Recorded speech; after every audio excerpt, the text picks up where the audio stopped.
Hello నమస్తే welcome to Sakshi education this is Likhitha APPSC Andhra Pradesh public service commission so దీని మీద 15th ఆగస్ట్కి group 1 group 2 notifications విడుదలయ్యే అవకాశాలు చాలా భారీగా కనిపిస్తున్నాయి.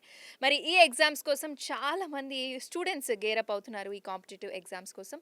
మరి అసలు ఎలా ప్రిపేర్ అవ్వాలి, ఎలాంటి బుక్స్ ప్రిఫర్ చేయాలి, ఇకపోతే ఫస్ట్ టైం అటెంప్ట్ చేసే వాళ్ళు కూడా చాలా మంది ఉంటారు. ఫస్ట్ టైం అటెంప్ట్ చేస్తున్నా కానీ గ్రూప్ 1 గ్రూప్ 2లో సక్సెస్ఫుల్గా కొట్టాలి అనుకుంటూ ఉంటారు మార్క్స్. మరి అలాంటి వాళ్ళకి ఎలా మనం ప్రిపరేషన్ అవ్వాలి అనే డౌట్స్ చాలా మందిలో ఉన్నాయి. ఇలాంటి డౌట్స్ క్లియర్ చేయడానికి మనతో పాటు ఉన్నారు భవానీ శంకర్ గారు. మరి ఆయనతో మాట్లాడి మరిన్ని విషయాలు దీని మీద తెలుసుకుందాం. Welcome sir. Thank you. Sir, చాలా మంది స్టూడెంట్స్ గేరప్ అవుతున్నారు ఈ కాంపిటేటివ్ ఎగ్జామ్స్ కోసం, స్పెషలీ గ్రూప్ 1 గ్రూప్ 2. మరి అసలు చాలా మందికి డౌట్, ఎలా ప్రిపేర్ అవ్వాలి, ఎలాంటి బుక్స్ ప్రిఫర్ చేయాలి అని ఇప్పుడిప్పుడే స్టార్ట్ చేసిన వాళ్ళకి కూడా చాలా డౌట్స్ ఉన్నాయి. వాళ్ళ కోసం ఏం చెప్తారు? ఎలా ప్రిపేర్ అవ్వాలని 2 రకాల విద్యార్థులు ఉంటారండి. మొదటిది యూపీఎస్సీకి చాలా సంవత్సరాలు ప్రిపేర్ అయిన విద్యార్థులు, అంటే వెటరన్ ఆస్పిరెంట్స్గా అంట. ఇంకొకటి ఫ్రెషర్స్, ఇప్పుడే అసలు ప్రిపరేషన్ ఏంటో స్టార్ట్ చేద్దాం అనుకునేవాళ్ళు. సో నేను ఫ్రెషర్స్ పర్స్పెక్టివ్లో ఒకటి చెప్తాను. ఏంటంటే వాళ్ళు ఫస్ట్ ఫండమెంటల్ స్టార్ట్ చేయాలి. అంటే బేసిక్స్ సిలబస్ మొత్తం చూడాలి.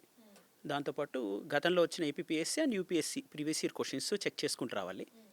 వాటి మీద అనుమానం ఉంది, సందేహం ఉంది, అవగాహన లేదు అంటే కొన్ని ఓరియంటేషన్ సెషన్స్ మాలాంటి ఐఏఎస్ అకాడమీస్ పెడతాయి, వాటిని అటెండ్ చేయొచ్చు. అలానే మేము యూట్యూబ్ ఛానల్ ద్వారా కూడా ఫ్రీగా గైడెన్స్ ఇస్తుంటాము, సిలబస్ గైడెన్స్ ఇస్తాము, వాటిని చదువుకోవచ్చు. ఇలాంటివి కాకుండా అడిషనల్గా వాళ్ళు చేయాల్సిన అతి ముఖ్యమైన పని ఫస్ట్ ఎన్సీఆర్టీ బుక్స్ తీసుకోవాలి. ఒకసారి ఎన్సీఆర్టీ బుక్స్లో అసలు బేసిక్ సిలబస్కి సింక్రనైజ్ అవుతున్న టాపిక్స్ ఏ ఉన్నాయో చదవగలగాలి. ఈ షెడ్యూలింగ్ అనే సమస్య మీకు ఉందనుకుంటే దెన్ మేము ఆల్రెడీ యూపీఎస్సీతో ఏపీపీఎస్సీ గ్రూప్ 1 ఇంటిగ్రేట్ అయిన ఒక షెడ్యూల్ వేసాము. దాని ప్రకారం ఏ బుక్స్ ఏ సిలబస్ టాపిక్కి చదవాలి ఇంక్లూడింగ్ చాప్టర్స్ మెన్షన్ చేయడం జరిగింది. సో అలా మా పాంచజన్య ప్రోగ్రాంలో ఉంది అది. ఇప్పుడు ఈ 2.0 వర్షన్ పాంచజన్య అని రిలీజ్ చేసిన దాంట్లో ఈ ఇంటిగ్రేటెడ్ షెడ్యూల్ ఉంటుంది, including Telangana group 1 group 2 integrated. దానివల్ల వాళ్ళు కొంచెం కంఫర్ట్ ఫీల్ అవుతారు. ఇంకా మళ్ళీ వాళ్ళు వెతకాల్సిన అవసరం లేదు.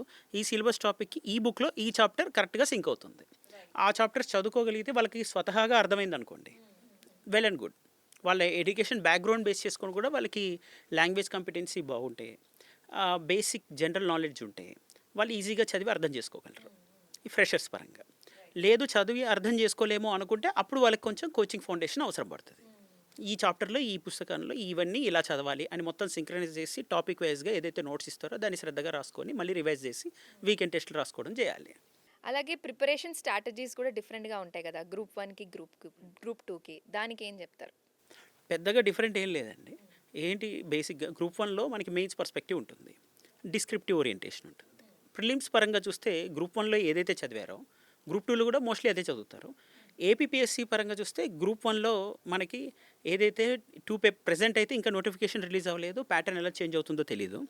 ఒకవేళ ఎగ్జిస్టింగ్ ప్యాటర్న్ని మనం పరిశీలించి చూస్తే 2 పేపర్స్ ఉంటాయి. పేపర్ 2లో science and technology, current affairs, arithmetic reasoning ఉంటుంది. పేపర్ 1లో జనరల్గా హిస్టరీ, జోగ్రఫీ, పాలిటీ ఏరియాస్ ఉంటాయి అంతే. వాటిని చదువుకొని నెక్స్ట్ వాళ్ళు ఏదైతే ప్రిపరేషన్ ప్రిలిమ్స్ ఓరియంటెడ్గా చేశారో అదే సేమ్ ఫౌండేషన్తో గ్రూప్ 2 స్క్రీనింగ్ టెస్ట్ క్లియర్ చేయొచ్చు. దానికి ఎక్స్క్లూజివ్గా ప్రిపరేషన్ చేయాల్సిన అవసరం అనే టెన్షన్ లేదు. మెయిన్స్ వచ్చేసరికి మాత్రం గ్రూప్ 2లో మనకి 4 సెక్షన్స్ ఉంటాయి, 2 పేపర్స్ ఉంటాయి ఏపీపీఎస్సీలో. ఆ 4 సెక్షన్స్లో ఏపీ హిస్టరీ, ఏపీ ఎకానమీ అనే రీజనల్ టాపిక్స్ మీద ఎక్కువ శ్రద్ధ వహించాలి. అంటే 150 మార్కుల 2 పేపర్లు ఉన్నటువంటి మెయిన్స్ గ్రూప్ 2లో ఆ 150 మార్కులని కొంచెం రీజనల్ టాపిక్స్ మీదనే ఉంటుంది కాబట్టి ఎక్స్క్లూజివ్గా ప్రాక్టీస్ చేయాలి. దానికి తెలుగు అకాడమీ బుక్స్ అనేవి చాలా ప్రామాణికంగా పనిచేస్తుంటాయి. ఇది కాకుండా మళ్ళీ అఫీషియల్ వెబ్సైట్స్ చూడాలి. ఇప్పుడు రీజనల్గా ప్రెస్ ఇన్ఫర్మేషన్ బ్యూరో, ఆకాశవాణి బులెటిన్స్లో వస్తున్నటువంటి ఆ మేజర్ ప్రియారిటీ ఏరియాస్ ఏ ఉన్నాయి గవర్నమెంట్కి సంబంధించి అండ్ ఎకానమీ పర్స్పెక్టివ్. అలానే socio economic outlook government release చేసింది. స్వర్ణాంధ్ర విజన్ ఉంటుంది 2047కి ఏం చేయాలని ఒక డాక్యుమెంట్ ఉంటుంది, అది చదవడము. సో మినిస్ట్రియల్ సైట్స్ని అఫీషియల్గా ఫాలో అవ్వాలి. మళ్ళీ అందులో పాలిటిక్స్ అవాయిడ్ చేయాలి. First time group 1 group 2 attempt చేస్తున్న వాళ్ళు చాలా మంది ఉంటారు. అయితే ఫస్ట్ అటెంప్ట్లోనే సక్సెస్ అవ్వడానికి మీరేం చెప్తారు? ఫస్ట్ అటెంప్ట్లో సక్సెస్ అవ్వడానికి ఉన్న ఏకైక మంత్రం ఏంటంటే ఏవి చదవకూడదు అనేది ఎక్కువ ఫోకస్ చేయాలి. ద మంత్ర ఏవి చదవకూడదు అనేది ఫస్ట్ పెట్టుకోవాలి, ఏవి ఫాలో అవ్వకూడదు అనేది పెట్టుకోవాలి. ఫస్ట్ వాళ్ళు ఇన్స్టా ఎక్కువ ఫాలో అవ్వకూడదు, ఇన్స్టెంట్ రిజల్ట్స్ ఎక్స్పెక్ట్ చేయకూడదు. సో కనీసం ఒక 8 నెలల ప్రయాణం కావాలి, దానికి సిద్ధపడాలి. ఆ 8 నెలల పాటు కరెక్ట్ గైడెన్స్ ఉంటే రోజుకి 8 గంటలు కేటాయించగలగాలి. ఎంత క్వాలిటీగా చదువుతున్నాం అనేది ఇంపార్టెంట్గా నేను ఒక 8 అవర్స్గా డివైడ్ చేసి చెప్తున్నాను. దానిలో ఒక 1 అవర్ డెఫినెట్లీ ప్రాక్టీస్ ఉండేలా చూసుకోవాలి. పీవైక్యూస్ అండ్ పీవైక్యూ బేస్డ్ క్వశ్చన్స్ని ప్రాక్టీస్ చేయడం చేయాలి. సపోజ్ మేము కరెంట్ అఫైర్స్ రివర్స్ ఇంజనీరింగ్ అని మనకి ఏపీఎస్ అకాడమీలో పెడతాము. రోజు ఒక 2 ఏపీఎస్సి ఆర్టికల్స్, యూపీఎస్సి ఆర్టికల్స్ వస్తాయి, నేషనల్ ఇంటర్నేషనల్ రీజనల్ లిమిట్స్ పైన. ఆ ఆర్టికల్స్ రిలేటెడ్ ప్రిలిమ్స్ క్వశ్చన్స్ ఉంటాయి, మెయిన్స్ క్వశ్చన్స్ కూడా 2 ఉంటాయి.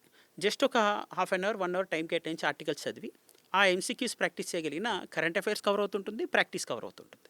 ఆ కరెంట్ అఫైర్స్ వీళ్ళు చదువుకునే స్టాటిక్ సబ్జెక్ట్కి వాల్యూ అడిషన్గా పనిచేస్తుంది. అలాగే చాలామంది గృహిణులు ఉంటారు, హౌస్ వైఫ్స్ కూడా ఉంటారు, ఊర్లలో వాళ్ళు కూడా ఉంటారు. వాళ్ళందరూ ఇంట్లో కూర్చొని ప్రిపేర్ అవుతూ ఉంటారు. కానీ వాళ్ళకి అలాంటి వాళ్ళు కోచింగ్ ఖచ్చితంగా అవసరం అంటారా? కోచింగ్ అనేది ఎప్పుడైనా గైడెన్స్గా భావించాలండి. కోచింగ్ అంటే మనకి కోచ్ వచ్చి నువ్వు ఎలా చేస్తే నీకున్నటువంటి శక్తి సామర్థ్యాలకు అనుగుణంగా నువ్వు క్లియర్ చేయగలుగుతావు ఏ రంగంలో అయినా అని ఒక కోచ్ గైడెన్స్ ఇస్తాడు. ఆ గైడెన్స్ ఈ విద్యార్థికి ఉన్నటువంటి యూనిక్నెస్ బేస్ మీద ఉంటుంది. ఇప్పుడు తనకి విద్యా నేపథ్యం బాగుంది, వాళ్ళు సెల్ఫ్గా చదువుకునే సామర్థ్యం ఉన్న వాళ్ళ అవకాశం ఉంటుంది. ఇక్కడ కావాల్సింది ఏంటి, వాళ్ళకి కాస్త డిటర్మినేషన్, డెడికేషన్, స్వతహాగా వాళ్ళు సెల్ఫ్గా చదువుకోగలరు అంటుంటే ఓకే. లేదు నాకు ఒక లెర్నింగ్ ఎకో సిస్టమ్ కావాలి, ఆ వాతావరణంలోనే నేను బాగా చదవగలను, ఒక యాస్పిరెంట్ కమ్యూనిటీ ఉంటే నేను ఒక స్టడీ హాల్లో కూర్చొని డైలీ మార్నింగ్ టు ఈవినింగ్ స్పష్టంగా ప్రిపేర్ కాగలను అనే సపోర్ట్ సిస్టమ్ ఉందంటే ఆ సపోర్ట్ సిస్టమ్ని యూటిలైజ్ చేసుకొని, సపోర్ట్ సిస్టమ్ అంటే ఫ్యామిలీ నుంచి, అలానే జాబ్ ప్రెషర్ లేకపోవడం, వాళ్ళు ఏదైనా రిస్క్ తీసుకోవడానికి సహకరించే వ్యక్తులు ఉండడం, మోటివేట్ చేయడం, ఇలాంటి వ్యక్తులు ఎవరైనా ఒకళ్ళిద్దరు ఉండి మనల్ని పుష్ చేసి ముందుకు నడిపించగలిగితే అప్పుడు మనం ఒక డెసిషన్ తీసుకోవచ్చు. ఎందుకంటే కాంపిటేటివ్ ఎగ్జామ్లో కొంచెం రిస్క్ టేకింగ్ ఉంటుంది. సో ఏదైనా జాబ్ని మనం ఇప్పుడు ఇమీడియట్లీ రిజైన్ చేసో లేదా లాంగ్ లీవ్ పెట్టో ప్రిపరేషన్ చేయాల్సిన పరిస్థితి వస్తే దానిలో మనము 1-4 సార్లు కొంతమంది మెంటర్స్ని కలిసి కానీ లేదా సీనియర్స్ని, వెటరన్స్ని కలిసి ప్రోస్ కాన్స్ అనలైజ్ చేసుకొని అప్పుడు వాళ్ళు ఈ ప్రిపరేషన్లోకి దిగితే 2 రకాలుగా వాళ్ళు ప్రిపరేషన్ బాగా చేయొచ్చు. ఏదో ఎమోటివ్గా ఒకళ్ళు చెప్పగానే ఒకళ్ళని చూసి ఇన్స్పైర్ అయిపోయి ఇన్స్టా రీల్లో ఒక ఐఏఎస్ వచ్చేసి అందరినీ మార్చేసింది ఒకరోజు, సినిమా చూసి మార్చిపోయింది, అలాంటి ఉద్దేశం పెట్టుకోకుండా ప్రాక్టికల్గా నాతోటి ఏమవుతుంది, నేను ఏం చేయగలను, నాకున్న వనరులు ఏంటి, నాకున్న సపోర్ట్ ఏంటి, ఫ్యామిలీ సపోర్ట్ ఉంది, జాబ్ ప్రెషర్ లేదు, అండ్ నాకు ఫినాన్షియల్గా కూడా కొంచెం బ్యాకప్ ఉంది, అండ్ ఇప్పుడు జాబ్ మిస్ అయినా మళ్ళీ నేను ఈ ప్రిపరేషన్ చేసి అందులో సక్సెస్ కాకపోతే తిరిగి నా జాబ్లోకి రాగలను అని మల్టిపుల్ ఏరియాస్ని వాళ్ళు చెక్ లిస్ట్గా రాసుకొని టిక్ పెట్టుకొని అవసరమైతే కొంతమంది వెటరన్స్ని, సీనియర్స్ని కలిసి చేస్తే this will be a successful journey. కొంతమంది సార్ అలాగే జాబ్స్ కూడా చేస్తూ ఉంటారు. స్టూడెంట్స్ ఫైనల్ ఇయర్‌లో ఉంటారు. కానీ వాళ్ళు ప్రిపేర్ అవుతూ ఉంటారు ముందు నుంచే. సో, అలాంటి వాళ్ళు ఎలా వాళ్ళకి టైంని కేటాయించాలంటారు? సక్సెస్‌ఫుల్ స్టోరీస్ ఎన్నో ఉండుంటాయి మీకు. సో, మీ ఎక్స్‌పీరియన్స్‌లో ఎలా వాళ్ళకి టైం కేటాయించుకోవాలి వాళ్ళకంటూ వాళ్ళు? ఇది చేస్తూ మళ్ళీ దానికి ప్రిపేర్ అవ్వాలంటే? అంటే ఇప్పుడు జాబ్ చేస్తున్నో లేదా ఫైనల్ ఇయర్లో ఉన్న పిల్లలు, అప్పుడే ఫ్రెషర్స్గా ఉన్న వాళ్ళు, ఇలాంటి వాళ్ళందరినీ నేను చాలామందిని చూస్తున్నాను. ఇప్పటికీ కొన్ని తెలంగాణ గ్రూప్ 1 పరిశీలించి చూస్తే ఒక 100 మంది విద్యార్థులు ర్యాంక్ తెచ్చుకున్న వాళ్ళలో ఒక్కొక్క స్టూడెంట్కి ఒక different unique way of preparation ఉంటుంది. ఇప్పుడు ఆల్రెడీ గ్రూప్ 2 క్లియర్ చేసిన ఒక స్టూడెంట్ ఉంది, తను జిన్నా తేజస్విని రెడ్డి అని స్టూడెంట్. తను ఆ స్టూడెంట్ ఆల్రెడీ గ్రూప్ 2 క్లియర్ చేసి ఉన్నప్పటికీ లాంగ్ లీవ్ పెట్టి జాబ్ని సాక్రిఫైస్ చేసి పోతే పోయిందిలే అనే ధైర్యంగా ఉండి ఎన్ని సార్లు అది ఎగ్జామ్ పోస్ట్పోన్ అయినా సరే తను బలంగా పట్టుకొని కూర్చుంది. అలాంటి మైండ్ సెట్ ఉన్న వాళ్ళు ఉంటారు. ఎగ్జామ్ ఒకసారి మళ్ళీ పోగానే మళ్ళీ మిస్ అయిపోతుంది, మా జాబ్ వేస్ట్ అయిపోతుందని భయపడి వెళ్ళి మళ్ళీ వాళ్ళ జాబ్స్లో జాయిన్ అయ్యి ఆ ప్రిపరేషన్ కంటిన్యూ చేస్తూ వాళ్ళు ఎక్కడ మిస్గైడ్ అవ్వకుండా అదే ప్యాటర్న్లో వెళ్ళి కూడా క్లియర్ చేసిన వాళ్ళు ఉన్నారు. లేదు కొంతమంది అయితే ఇప్పుడు అలా క్లియర్ చేసిన వల్ల ఇప్పుడు నేను example first time prelims clear చేసి టక్కున జాబ్ కొట్టిన స్టూడెంట్ కూడా ఉన్నాడు. ఒక మహేష్ రెడ్డి అని ఒక స్టూడెంట్ డిఎస్పీ కొట్టాడు మా రెసిడెన్షియల్ క్యాంపస్లో. సో సందీప్ పాలకుర్తి కేర్ఫుల్ ఒక స్టూడెంట్ ఉన్నాడు, అతను డిప్యూటీ కలెక్టర్ అయి ఉన్నాడు. ఇప్పుడు వీళ్ళంతా నిజామాబాద్, కరీంనగర్ ఏరియాస్లో డిప్యూటీ అయి ఉన్నారు. ఇప్పుడు నేను వీళ్ళని అబ్జర్వ్ చేస్తే వీళ్ళ ప్యాటర్న్లో వీళ్ళకేంటి, ఫస్ట్ స్టెబిలిటీ ఉంది, కన్సిస్టెన్సీ ఉంది, ఈక్వానిటీ ఉంది, అంటే స్థితప్రజ్ఞత ఉంది. వీళ్ళు చుట్టుపక్కల ఏ పరిస్థితులు ఎదురైనా సరే వాటిని డీవియేట్ అవ్వకుండా, డిస్ట్రాక్ట్ అవ్వకుండా కూర్చోగలిగే ఒక స్టెబిలిటీ ఉంది వాళ్ళ ఆలోచనలో. అలా ఉంటే సక్సెస్ రేట్ ఎక్కువ ఉంటుంది. సో ఈ ప్రెషర్లో ప్రిపరేషన్ ఎప్పుడు చేయలేరు. నేను అందుకే చాలాసార్లు చెప్తుంటాను, నువ్వు నీ యాటిట్యూడ్ని కూడా నువ్వు బేరేజ్ వేసుకోవాలి. నువ్వు ఎలా ఉంటే కంఫర్టబుల్గా ఫీల్ అవుతావు ప్రిపరేషన్లో, దాని మీద నువ్వు ఎక్కువ దృష్టి పెట్టాలి.